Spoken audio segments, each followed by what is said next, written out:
तपस्या फळे किंतु कर्मफल त्याग करि देइथिबा मनुष्य मानकर कर्मफल कौनसी कालरे भी हुए नाही।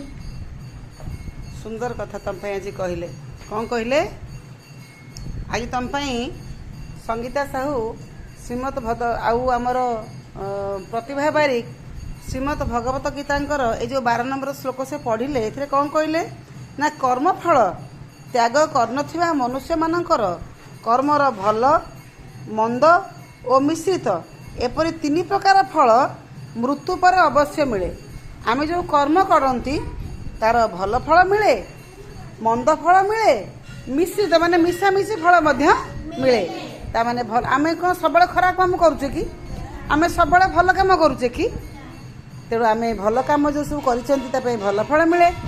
खराब काम पाई खराब फल मिले। बेले बेले भल और खराब को मिसई देले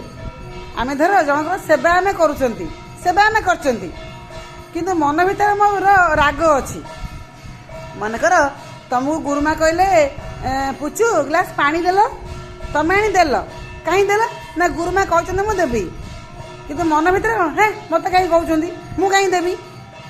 बुझेला माने श्रद्धा नहीं मन भीतर बुझ मो कथा को